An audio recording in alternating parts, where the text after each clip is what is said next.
Hello guys and welcome. Today we're gonna be talking about the summon tier list for Baldur's Gate 3. So we're gonna be going through every summon in the game that you can get from spells or items, and we're gonna be talking about it, discussing it, and then putting it into a category. So let's get straight to it by starting off the first one that you can get from early on in the game, which is the Mage Hand. So the Mage Hand is a cantrip that you can use one per short rest if you're a wizard, or one per long rest if you get it from the Githyanki trait. This ability was so strong that Larian actually had to nerf it. And as you can see, you can get it from different sources, and that would give you additional casts. So why is Mage Hand good? Mage Hand essentially is really good because it can actually be used to throw bombs, poison,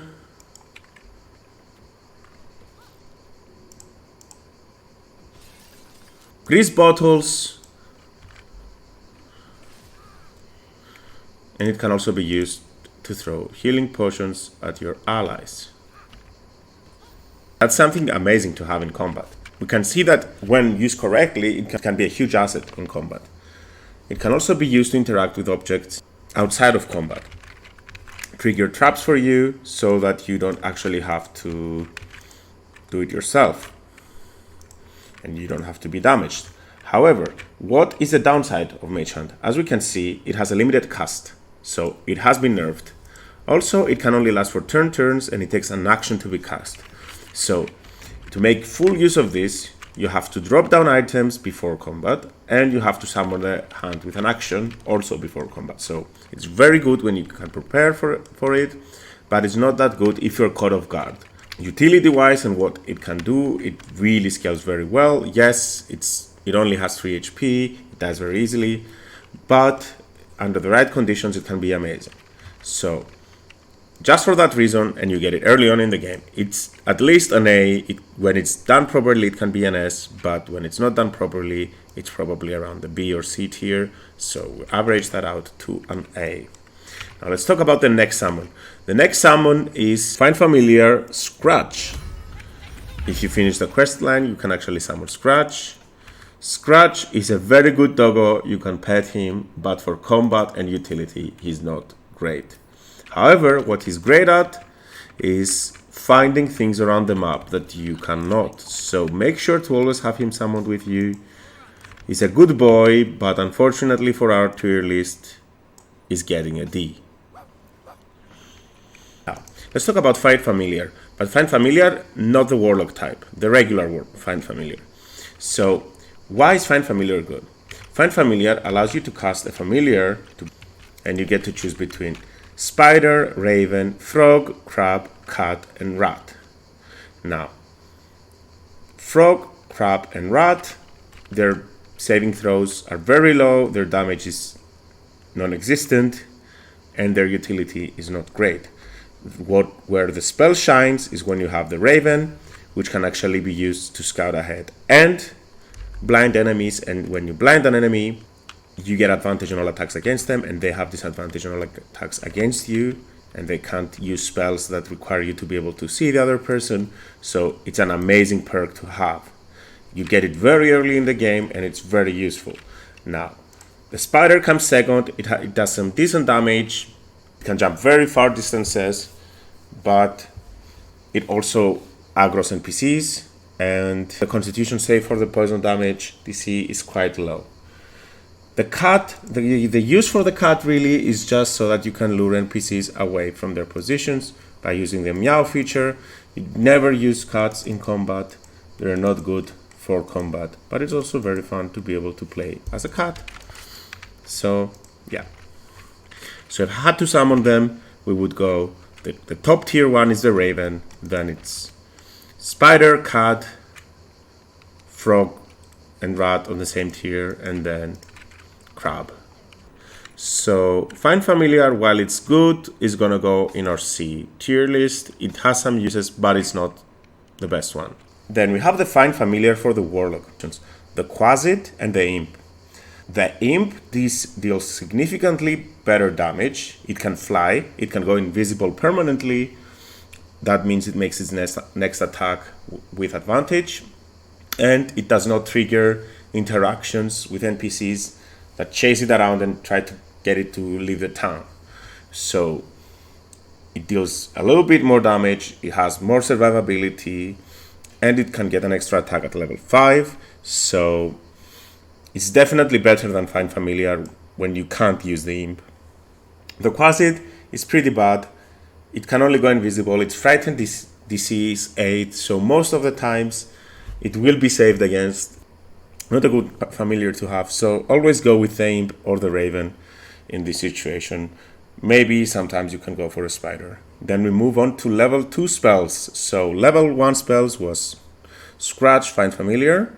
Now we move on to level 2, which is Flaming Sphere and Spiritual Weapon. Usually they're not considered summons, but since they have an HP bar and they move and they act on your behalf in the battlefield, we can consider them as summons for the purposes of this build. So Flaming Sphere does a 2d6 damage on its own turn. It has about 40 HP. Creatures starting their turn around it have to make a dex save for 2d6 fire damage. When you get this at level 2 and 3, this is an amazing spell to have. It deals quite a bit of damage, but it is concentration, so as soon as you get to level 5 and get Fireball, this spell that takes your action to cast is no longer viable. So when you get it, it's tier A. As soon as you get level 5, it goes to tier C. So we can take an average about that and put it on tier B. It's definitely good early on, but it definitely drops off. Then we move on to Spiritual Weapon.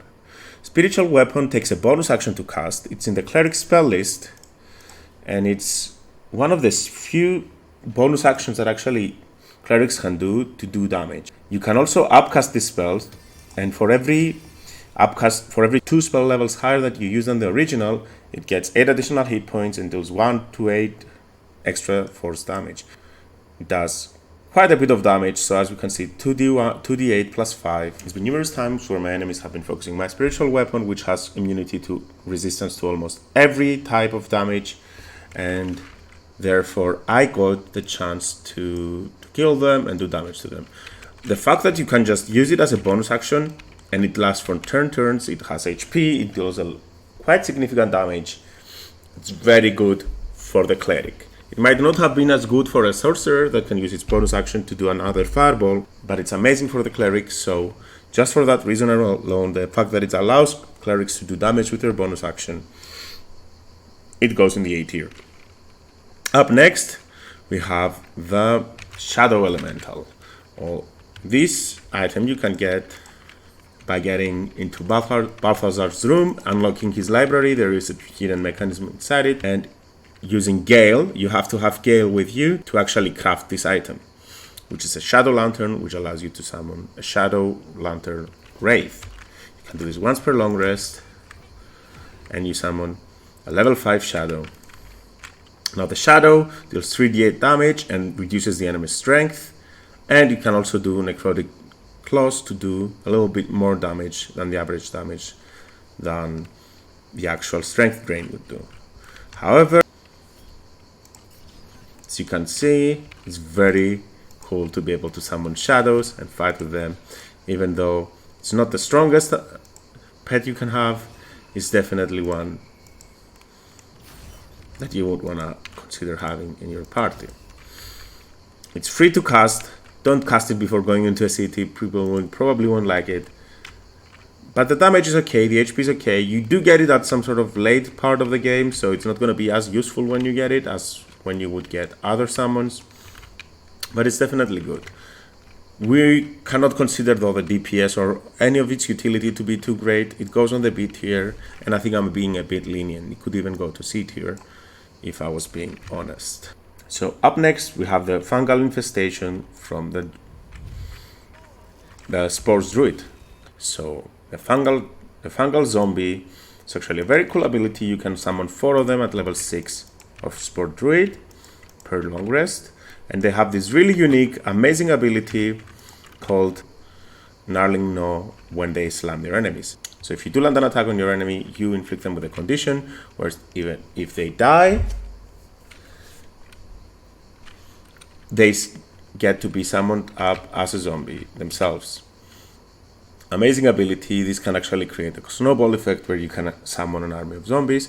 However, when a zombie is reborn, it is reborn as a newborn zombie, and they have 10 HP and they take 1 necrotic damage each turn until they die.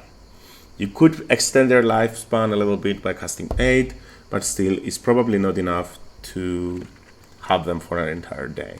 Again, very cool ability. However, they only come with 9 HP and they do not benefit from the Necromancer's abilities, and therefore, just for that reason alone, they do go in the A tier. They're very good, they're very strong to have in your party, but they don't have enough HP, but they're good. They're good enough. Animate Dead is a 3rd level spell that can be learned by clerics, wizards, and it's on the spell list of a few other subclasses.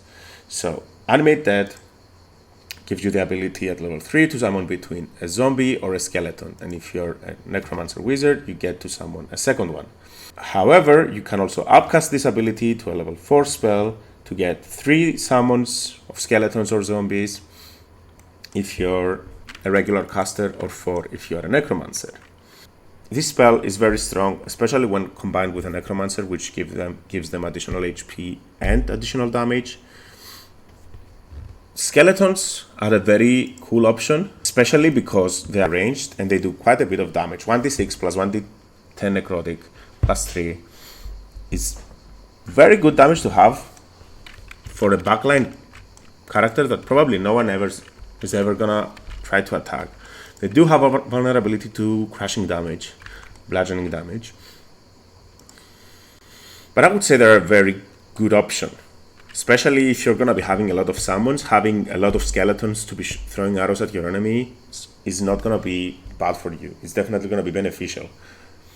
Now, zombies, on the other hand, are a bit tankier, and they do also have gnarling gnaw, like the fungal infestation zombies, but they come with more HP, and if you give them aid, then you can actually boost their HP significantly. So this spell is going to be effective, very effective at levels 3 and 4 when you get it, assuming you can get enough corpses. Just remember, guys, to pick up the corpses and put them in your chest, or to drop them off at your camp, so that you can actually get your summons whenever you need them. The coolest part about this spell is that you can actually use it as a level 5 spell to get 1 ghoul or 1 flying ghoul. Always go for the ghoul, guys. The flying ghoul, while it looks cool, it has less HP. Yes, it has more mobility, but their strike DC to paralyze the enemy is very low. I think the DC is around 10 or 8, whereas the normal ghoul's DC to paralyze the enemy whenever they land an attack is around 14. So just because you can paralyze the enemy for 2 turns, and then they can take critical attacks from all your party and all other zombies around them, which will keep them paralyzed in themselves, is an amazing ability to have. Just because of that reason, it would be S, but you can also upcast it to a level 6 spell and get even more ghouls. So you can get 4 if you're a necromancer and 3 if you're a regular caster. And if you actually complete the Necromancy of Tha's quest line, you can make it up to 6. You can take it up to 6 summons per cast, which is crazy. They have enough HP to tank quite a bit of damage. They have amazing armor class, amazing HP. They're very likely to stun, to paralyze your enemy, especially when you have a lot of them. So I definitely like them, and this is a creature you should be using in any summon on necromancy campaign that you're running. So just because of that, just because of the ghouls, this would be an S tier, but it's so good that this would be S plus, really.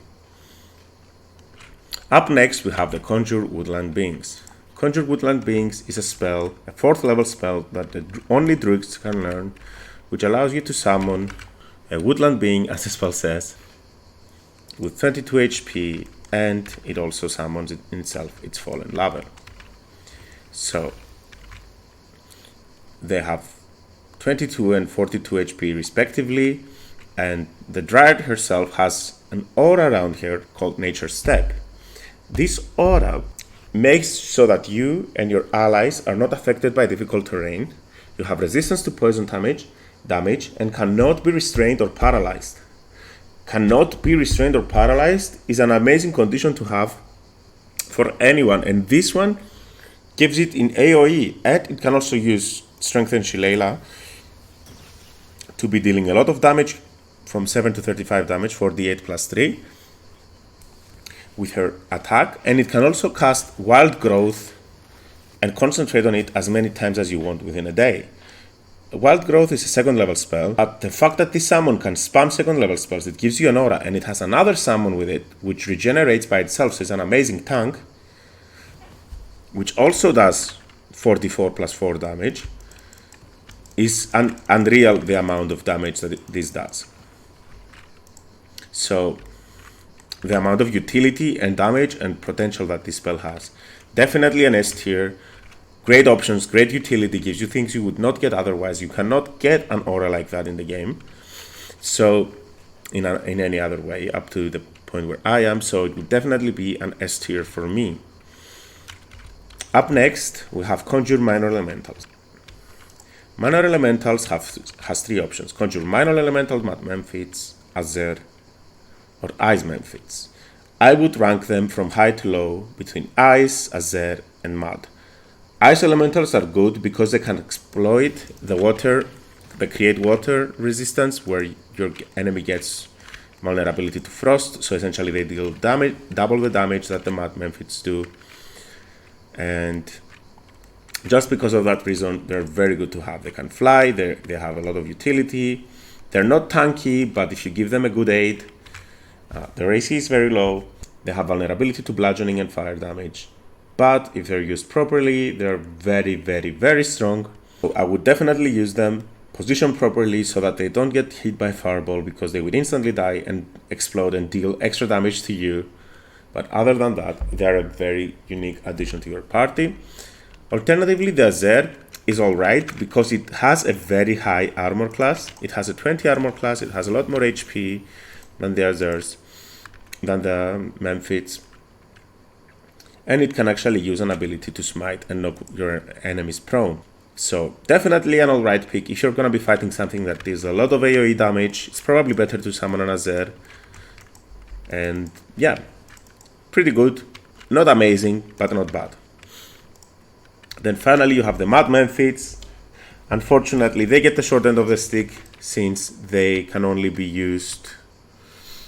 Yeah, they get the short end of the stick. They have a little bit less HP, and they have a little bit less HP than the Ice Memphits. Whenever they die, they do force damage instead of bludgeoning, which is alright. They can fling, yeah, their damage is less than what the Ice Memphits would do because it's bludgeoning and that can be resisted easily. But what they do have is a mud breath where it makes mud and everybody on it can resist fire. Well, it's a little bit like having create water spell. However, it restrains all enemies on it and allies on it. So if you cast it on your allies, they're gonna have disadvantage on their dexterity checks. You can combo this very well though with some AoE dexterity spells, just not fireball, because you're gonna take half damage from it because they will have resistance. Your enemies will get resistance to it. So they are alright, but they're not the best summon spell in the game, so it definitely goes at tier A, but not tier S. Up next we have Guardian of Faith. Guardian of Faith, again, is a cleric spell, exclusive to the clerics. You can use this to summon a guardian, which stays over that area, and it also has an aura. It can't be disarmed, and it strikes back at any enemy that attacks any ally within the aura. So whenever a creature enters its area, it strikes them, and whenever a creature attacks one of the creatures inside the area, it attacks back at them. However, it only has 60 HP, and whenever it deals damage, it takes the same damage itself. So it has a high armor class, it's hard to hit, but it cannot move, and it dies quite easily as soon as it's dealt a bit of damage. It's alright, it's good, it's very good to control the battlefield, but it doesn't do much more than that, so just for that reason it goes in tier B. Up next, we have Major Elementals. Now, Major Elementals is probably my favorite summoning spell. It has so many options and so many good ways in which it can be used properly, which essentially makes me love this spell. Apart from being able to summon elementals at level 5, it can also be upcast at level 6 to summon 4 Myrmidons. So let's go through them all one by one. From the elementals, the water elemental gets some resistance, some very cool resistances. And it also has multi-attack, it has Misted Step. My favorite ability is Winter's Breath, because it can actually make a burning target brittle and make them vulnerable to thunder and bludgeoning damage. Not just thunder, bludgeoning damage as well. So if you throw a fireball at the enemy and then you cast the breath from the water elemental, your barbarian or your monk with their punches, they're gonna be able to do twice as much damage. Twice as much damage, that's not a little bit of damage, that's twice as much damage for both your storm sorcerer and your monk and your barbarian and whoever is using bludgeoning weapons. So if you just exempt everything else, like it has slash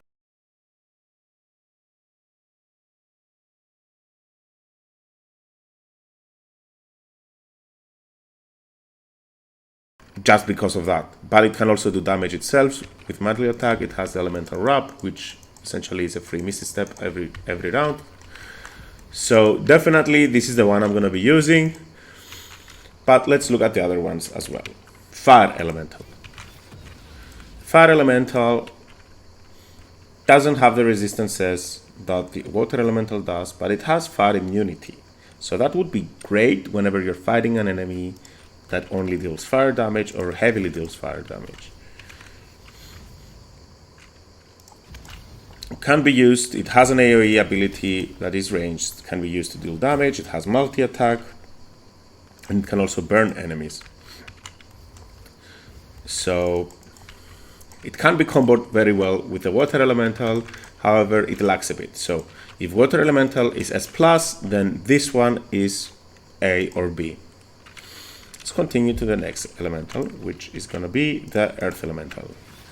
The earth elemental is definitely the tankiest option. It has the highest armor class, the most strength, the most constitution, and while it only does a multi-attack, which only does bludgeoning damage, it still has the elemental wrap ability that all the elementals do, and it can also use a seismic strike to reduce the enemy and dexterity of the enemy. And it's an AoE ability. It's alright, it doesn't have a ranged ability. I would say it's in the same tier as the fire elemental, so that would be tier B. But the tankiness could probably bump it up a little bit more. And to conclude, we have the air elemental. The air elemental is probably the weakest one. It does have some thunder damage that could be comboed very well with the water elemental's ability. The throw is ranged, so that's a good way to deal some ranged damage. It does have multi-attack with lightning damage, and it can shock your enemies, but shock, it's really not worth giving up on the brittle, so I would probably not use air elemental if I had the option to use water. Okay, now let's look at the upcasted versions of it, because this is where it starts to get fun. So we have the Myrmidons. So let's start with the Fire Myrmidon. First of all, it looks like Sauron, so it gets bonus points for that. And it can actually hasten itself, which is an amazing ability to have. So it can get multi-attack. For some reason, it keeps getting lethargic when I do cast haste. So it feels like it has some sort of bug with keeping the concentration at the moment. But when this is fixed, it's going to be amazing. It can do an AoE breath attack, and it can do Scorching Strike, which would be an amazing ability if you could actually haste yourself, which will probably be fixed in the near future, because you're going to be able to do 2 attacks, which are going to be dealing 10 to 29 fire damage and burning your enemies. So up next, we have the upcast of the Earth Myrmidon. So Earth Myrmidons, my god, do they look amazing. Use some movement speed to amp their armor class up to 20. They have very high stats. They have resistance to slashing, piercing, and bludgeoning from non-magical weapons, and they have poison resistance. Their damage, not too great, but it actually stacks very well because they do thunder damage.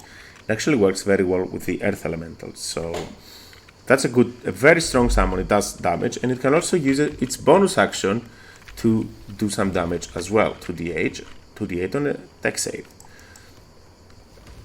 And they can also create mud around them to give your enemies difficult terrain and to give them disadvantage on dexterity saving throws. If you plan on using those lightning bolts, it's going to be good. Not very good if you plan on using fire bolts. Water Myrmidon, it can actually throw 3 water icicles that deal 3d8 damage each, and that's every turn. That's a very strong ability to have. That's 9d8 every turn of cold damage. And my god, if you actually make your enemies wet, so they are vulnerable to cold damage, this is going to be dealing even more. Then it has a Himal Strike, which can actually be used to make vulnerable the enemies to cold damage and resistant to fire. So it's like a water bottle. Not too great, nothing special. I would just rather have a Mage Hand throw a bottle of water at the enemy. It's quite tanky. It has a little bit some good HP. It has an 18 armor class, so definitely not a bad choice. I would also put this in the A tier list. Maybe it's a little bit better than the other two because of the cold vulnerability, which would be comboed very well with Cone of Cold or other frost damage spells, or even your less elementals, minor elementals, ice Myrfids. So definitely a good spell. Definitely would consider using it for that. But my personal favorite is the Air Myrmidon. And why do I like the Air Myrmidon? Yes, it's not as tanky as the rest. It has the same armor class. It has thunder and lightning resistance. But my god, they have this amazing ability called Electrifying Flail. This elemental can actually walk up to an enemy, just hit an enemy, which a very good chance to hit, by the way, and stun them for 2 turns. 2 turns stun for an enemy is crazy good. It can also use invisibility on itself once per short rest, so it's not going to trigger any crazy interactions with NPCs, and it can use its bonus action to teleport or fly to another position. Very cool. Probably the strongest of the bunch, and it can also create a raging vortex, if that wasn't good enough, in which every area and every monster inside takes bludgeoning damage every turn and is silenced and therefore cannot cast spells. So it's a silent zone that does damage, and it doesn't concentrate on it, it just can do it over and over. So you can have multiple of these zones. You can stack, no, actually you can only have one. If you have 2 of them, you could stack them near each other. They do have a limited time though. They can only stay for 2 turns, and if you summon more than one, the other one goes away. Very good way to actually keep the enemy casters silenced and control the battlefield. So this is my favorite one. It's up to you though. All of them are good. So this one goes in the S tier. Maybe even the water one goes in the S tier for the cold vulnerability. But since we can also have the water elemental, this spell is amazing to have, and if you use it properly, this can just win encounters by itself. I could just imagine a party of 4 elementals that do more damage than their actual characters. So you could combo them very well together. So yeah, this is where I would put it. It's definitely an S tier spell. It's probably the second best right after the Animate Dead. So S+, SS. Then finally we have the Summon Deva and Create Undead. Now the Create Undead spell is a 6th level spell that you can learn from either clerics or more wizards. It's a necromancy spell, so you need a corpse to use it. Yeah, It creates a mummy that can prevent your enemy from healing. It reduces their hit point maximum. It has good armor class. It has alright HP. It's less than the elementals. And it can only multi-attack enemies that are already frightened. So if you have a party that already frightens enemies, then it can be good. If you don't though, it's probably not the best summon you can have. Like a ghoul would be better at it. So it's a little bit of a whiff in that scenario. It's not a horrible summon to have, so definitely keep it as an option. It does not benefit from the Necromancer's abilities, so definitely not the best option you can have, but it's pretty good overall. So definitely consider putting this in your party, but not the best option nevertheless. So yes, let's move on. So definitely an alright spell, but not an OP spell. It's probably A, but it could also be a B tier, especially since it requires a 6th level spell slot. I know we can get those, a lot of those down the line, but yeah, it's not optimal. Then finally we have the Summon Planar Ally, which is a 6th level spell. From the Cleric spell list, you can either summon a Deva, a Cambion, or a Djinni. Now, Devas are pretty cool. They are a summon you can have walk around with you in the city, and nobody's gonna be chasing after you, trying to get you to leave the city. It has a smite spell that it can use. It can use Revivify once per long rest, and it can also use Concussive Smash to stun your enemies. Pretty good damage. The stats are even better. 21 armor class, 136 HP, very good resistances. So it would be an amazing creature to have fight against any radiant or physical damage enemy. It can fly. Essentially, this is probably one of the strongest summons in the game. Not as good as the elementals, but it definitely could win. It could out DPS an elemental that is not used properly, so this is also a very beginner friendly summon. So let's look at the Cambion now. Cambion, much less HP than the Deva, but it has better resistances: poison, fire, cold, and lightning resistance. It does have resistance against non-magical weapons. However, Deja had resistances against magical weapons as well. It has less armor class. It can do Scorching Ray with a little bit more damage, and it can also Fiendish Charm your enemies, and if they fail that with a 14 DC, then he can also give them a Draining Kiss for some psychic damage. Not the best summon at this point, and I would not be using my spell slot to summon a Cambion at this point. The Deja is much better and is not going to trigger weird interactions inside the city. Alternatively, you could summon the Djinni. The Djinni is a pretty cool summon to have. Has a lot more HP than any other summon. 19 armor class, and it has thunder and lightning resistance. This is amazing. The fact that it has those resistances, it means that it can be a very, very effective creature to have against any encounter where that's the primary source of damage you're going to be taking. It can summon a plethora of Gales, not Gale the wizard, of Wind Gales that restrain the enemies within them, and they would have disadvantage on attack rolls. They would have disadvantage on saving throws, and attack rolls against them would be made with advantage.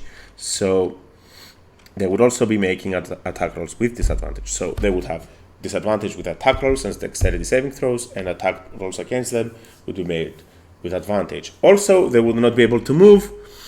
So it is a strength save, so it's easy to save for melee classes, but still very strong. It can also do a Thunder Wave, which everybody knows how to use one, and it can do it with a 17 DC, which is very high, and for 5d8 damage. And of course, it has a free Misty Step every turn, and its attack deals a little bit of poison damage. So its damage is quite diverse.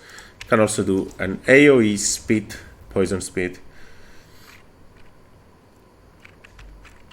which makes your enemies drunk and therefore have the disadvantage on dexterity and charisma checks. So very cool combination of spells. It's very versatile. It's probably the most versatile of the three options.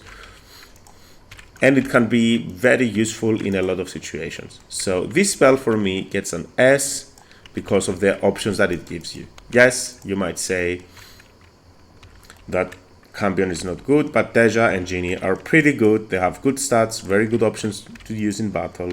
One is very beginner friendly, the other one has a lot of various abilities that you can use during combat, so it provides good options. It's a good use of your 6th level spell slot, especially as a cleric. So yes, this is definitely a summon I would consider summoning. And yeah, this is it. This is a tier list, guys. So to summarize, our doggo goes to D tier. It's not very useful in combat. Summon pets. Find familiar. Find familiar is an alright spell. Definitely has some utilities, especially early on, but it falls off greatly. Doesn't scale very well. Find familiar imp is a much better option than the rest, even though it can compete with a raven at some points, but still doesn't scale very well. In order to continue past the B tier, we have the Flaming Sphere, which is very good when you get it at level 3 and 4, but after it falls off greatly. Then we have the Summon Shadow Wraith, which is mostly cool thematically, really. It's not as strong as you would want it to be. You don't get it at an early point in the game, but it's still a good spell to have. It's free, so you can use it, so it's definitely not bad. Then you have you have the Guardian of Faith at tier B, and then at tier A we have the Mage Hand for its amazing utility. Then you have the Spiritual Weapon because it's a cleric spell and it's amazing to be able to tank damage and deal damage with just one bonus action and one spell slot. We have the Fungal Spores from the Druid, which allows you to summon an army of zombies. Then you have the Minor Elemental, the Create Undead. And then at S tier, you have Animate Undead. Well, actually, this would be tier S+. Then after that, you have the Summer Elemental, because the Water Elemental is amazing. And the Myrmidons have a lot of utility, and they're a very strong creature to have fight by your side. We have the Dryad, because not only is an amazing spell, but it's only a level 4 spell. And then we have the Summon Deva and Djinni, Summon Planar Ally, which can be used to make wonders for your team, which gives you a lot of options. And then you have the Summon Planar Ally, which gives you a lot of options to choose from, and some pretty unique and cool summons to have by your side. So all in all, this is my tier list, guys. I hope you enjoyed it. I enjoyed doing this video a lot. This concludes the Summoner series. So thank you everyone for watching. Thank you everyone for subscribing. And I hope I'll see you in the next one. Have a good one.